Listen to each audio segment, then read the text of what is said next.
Hey everyone, I hope you're doing well. So, the big question that's on everybody's mind when it comes to the situation in Israel is when is the war going to end and how do we maintain a lasting peace in the region? So, check out this clip that I came across with an interview with Elon Musk. Giving his perspective on how we solve this problem over there and how we can sort of achieve a lasting peace in that region. Said somehow controversially, you've been a proponent of peace on Twitter, on X. Yeah. So let me ask you about the wars going on today and to see what the path to peace could be. How do you hope the current war in Israel and Gaza? Or what this is strictly my opinion of, is that the goal of Hamas was to provoke an overreaction from Israel. They obviously do not expect to have a military victory, but they really wanted to commit the worst atrocities that they could in order to provoke the most aggressive response possible from Israel, and then leverage that aggressive response to rally Muslims worldwide for the cause of Gaza and Palestine, which they have succeeded in doing. So the counterintuitive thing here, I think that the thing that I think should be done, even though it is very difficult, is that I would recommend that Israel engage in the most conspicuous acts of kindness possible. Everything. That is the actual thing that would thwart the goal of Hamas. So in some sense, the degree that makes sense in geopolitics, turn the other cheek, implemented. It's not exactly turn the other cheek, because I do think that there's, I think it is appropriate for Israel to find the Hamas members and, either kill them or incarcerate them. That's something has to be done because they're just going to keep coming otherwise. But in addition to that, they need to do whatever they can. There's some talk of establishing, for example, a mobile hospital. I'd recommend doing that. Just making sure that there's food, water, medical necessities, and just be over the top about it and be very transparent, so that people can't claim it's a trick. Like just put a webcam on the thing, all 24/7. Deploy acts of kindness.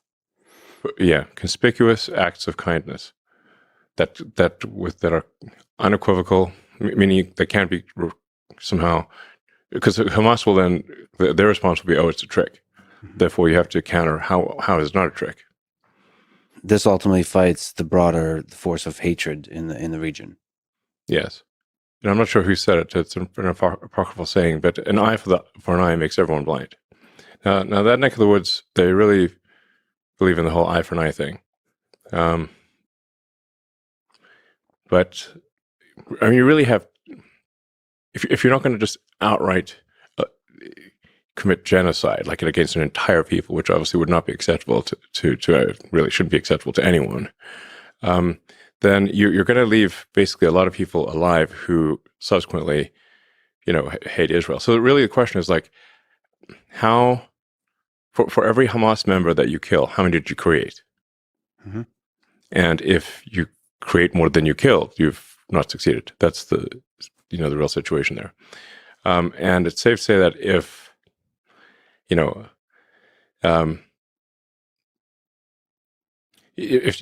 you kill somebody's child in Gaza, you've made at least a few Hamas members who will die just to kill an Israeli. That's the situation. So, but I mean, this is one of the most contentious subjects one could possibly discuss. But I think if the goal ultimately is some sort of long-term peace, one has to look at this from the standpoint of, over time, are there more or fewer terrorists being created?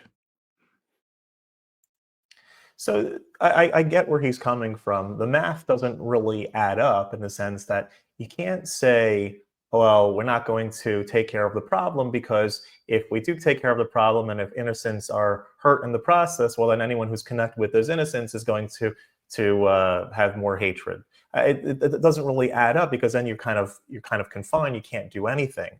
I do think he has a point in doing sort of these as much kindness as can be done in the scope of the civilians, and I think Israel is embracing that and embarking on that as much as humanly possible.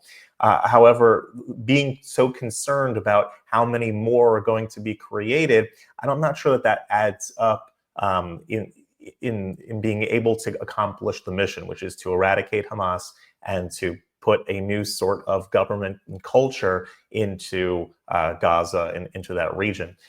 Because again, instilling people that are going to elect again a terrorist organization and then just recreate the same scenario. It won't be called Hamas, it'll be called something else that is dead set against the destruction of Israel and of Jews. That's certainly obviously not going to be something that works or has any long-term standing. So definitely whatever does wind up happening in that region post-war, and may God willing it'll be very soon, whatever does get established in that region needs to be something where from the top down the culture is not dead set from the time that the child is conceived to be hating Israel and the Jewish people. You see on the children's shows in Gaza where it depicts the Jews in a certain way and the Israelis in a certain way. And if that continues, well, then it's just a matter of time until those children turn 18 and you have a whole new generation of fighters that are prepared to die and fight to the death. There needs to be a new culture created, new education system created in order to facilitate a culture that can maintain a lasting peace over generations.